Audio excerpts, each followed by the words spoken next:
In today's video, we're going to be going over a couple of things. First off, the tropics. We do have a tropical threat here in the Gulf of Mexico offshore there of the west coast of Florida. So we need to watch this extremely closely, not only over the next 2 days, but over the next 7 days as well, which we'll take a look at that 7-day outlook in just a moment. We're also going to be going over the overall pattern, so all of the storms across the entire nation and that temperature pattern where we have a big time flip upcoming where it's going to be very, very hot in the east and very cool in the west. So a big change from what we've been experiencing lately. Before we get into things, be sure to check out those trilogy maps. That is my other business. That'll be in the pinned comment and description down below for the highest definition and most customizable maps anywhere on the internet. Let's just get into things here. And first things first, we're taking a look here at that 2-day outlook. And as you can see, we have a 10% chance of development here over the next 48 hours. Pretty minimal for the 48-hour outlook. But as we take a look here at the 7-day, we actually have a 20% chance, which is still very, very low, still a code yellow as we call it. But for this time of year, this is a pretty substantial threat. Obviously, May into June is a very quiet time of the tropics. Not unheard of, so we're definitely taking this seriously. But usually it is a little bit uncommon to see these minimal threats popping up. I think this is our second one in the last few weeks, so we're definitely seeing some early activity, some little threats that are definitely worth looking at, and we're going to be watching this one daily. For now, there isn't that much of a threat over the next 2 days, and certainly the 7 days is looking a little bit shaky, but we're going to continue to update you guys daily. Now, what we're going to go ahead and do is take a look at the upcoming pattern. So this goes for the entire United States here, obviously. As we just kind of move towards this afternoon here today on Wednesday, the 31st of May, the final day of May and the final day of meteorological spring, as June 1st will bring meteorological summer. So Thursday, June 1st is the beginning of our weather summer. Now, as we can see, there is going to just be this kind of summertime like thunderstorms all around the nation. This is very, very typical stuff. What isn't typical is the amount of cool air we've been seeing in the eastern states here. It was 65 in Virginia and very dreary yesterday. Very unusual for this time of year, and I was wearing a long sleeve, and it's, practically June at this point. Very, very unusual stuff. 70s is quite cool for this time of year.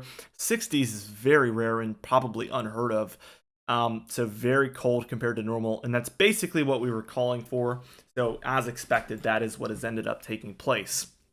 By the time we're reaching here on June 1st, Thursday, we can still see this kind of influx of moisture taking place here from the Pacific into your more central states where we're going to see these storms building in day over day.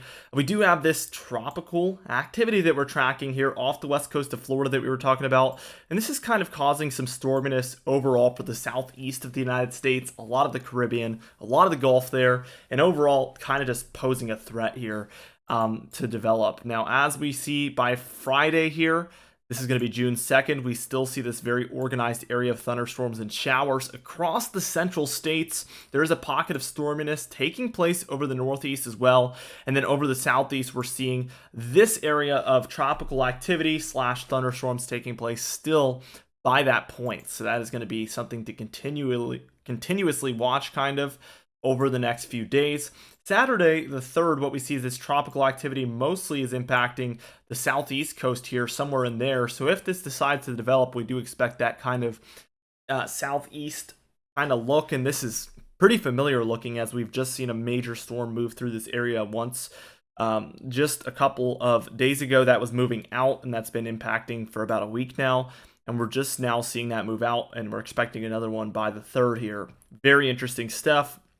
We do still see this thunderstorm activity through the central states and the Rockies, so that is going to be a continuous pattern at least through the next few days, and we're going to keep watching for it to continue. As we can see, Sunday the 4th here, still seeing that taking place there. We see the southeast dealing with this pretty major storm. This could come closer to the coast, which would bring more impacts to the Carolinas, Virginia, Georgia, Florida, or it could be further offshore like this is showing, and that would indicate more of a laid-back solution, less impactful for anybody on shore, and mostly just a fish storm, bringing the fish in the ships, some precipitation, but not really the people on shore there. By the time we are reaching Monday the 5th here, we can see that this kind of does a track like this. we're seeing something more like this. So it kind of moves up towards the southeast and then moves offshore from that point. Again, that is up for debate, and we really need to see what ends up happening as we track this. But as of now, this could really go either way. I think what's most interesting by this point is by Monday here, we can see Monday the 5th, we're still seeing thunderstorms here for the plains and the Rockies. A little bit quieter, but still seeing that activity there. So super consistent there. We're seeing a little bit quieter conditions by the time we're reaching Tuesday the 6th, but we're still seeing some isolated and scattered thunderstorm activity here. A lot quieter in the east by this point, a lot quieter for the west coast. It's mostly these middle portions that we're watching closely. Now, by the time we reach Wednesday, and that's going to be for the 7th of June, we can see there is some heavier thunderstorms perhaps taking place there for Texas, Louisiana, Mississippi, Arkansas, and that is going to be an area that we need to watch extremely closely as time moves forward. By June 8th, which is going to be a Thursday there, we could see this kind of north-central, northeastern storm taking place here. This is multiple stronger lows here, 985, 997, so these are leading towards pretty strong impacts.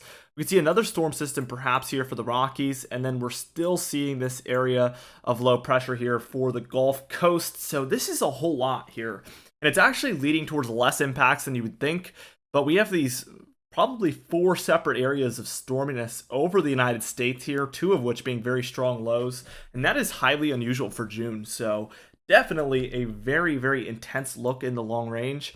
And by the time we're reaching Friday, Saturday timeframe, that's going to be the 9th into the 10th, we can see activity really bolstering here in the east, and that is going to be something to watch for in the longer range.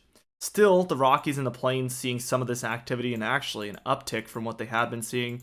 So maybe more activity for the entire nation towards the end of the model run there, again, as we approach the 10th of June. Now, total precipitation here, if it wasn't for that last couple of frames, we would see hardly anything in this pocket here. The most activity is obviously going to be here through the Rockies and Plains, and then offshore the southeast and onshore for the Gulf, as we have some activity moving across a couple of times here. That is the 2 pockets to watch most closely.